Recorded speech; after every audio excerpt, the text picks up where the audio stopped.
life, every day, late at night, not okay.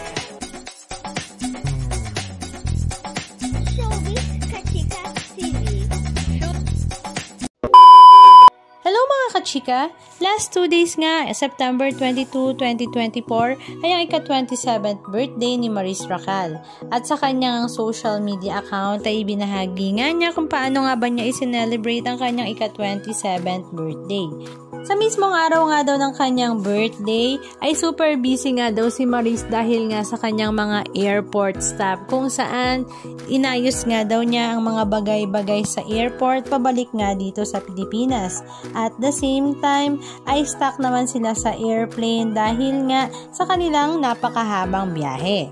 Pero ang maganda nga nito, kahit nga stuck sila sa eroplano dahil nga sa kanilang mahabang biyahe, ay napaka-sweet nga daw ng mga crew ng Qatar Airways dahil nga sa kanyang sweet birthday greetings galing sa mga ito at the same time may kasama naman niya si Anthony Jennings sa long flight na ito kaya naman i-celebrate nga nila together ang birthday ni Maris. Kaya naman ang mga fans ng Maton ay talaga namang kilig na kilig dahil magkasama nga ang dalawa sa special day ni Maris. Matatandaan nga noong mga nakaraang linggo ay sabay din ngang lumipad ang dalawa papuntang Italia para nga sa shooting ng kanilang teleserye na Incognito. At ngayon naman ay sabay namang bumalik dito sa Pilipinas ang dalawa na talaga namang ikinakakilig nga ng lahat at baka daw sa susunod ay may good news na ang dalawa patungkol sa kanilang relasyon.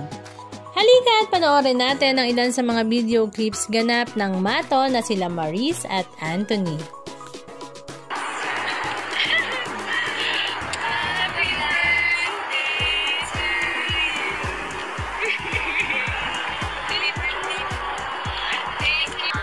Kasama yung bossing nating lahat, si Jonah. Enjoy po kayo, madam. Pauwi na po kami. Ito si Jennings. Jennings, birthday ng asawa ni Jonah. Ate Rona. Ayan, si Maris. Happy birthday, Ate Rona. Enjoy. Ikaw, pangarap sa buhay? Mababaw lang naman ang kaligayahan ko eh.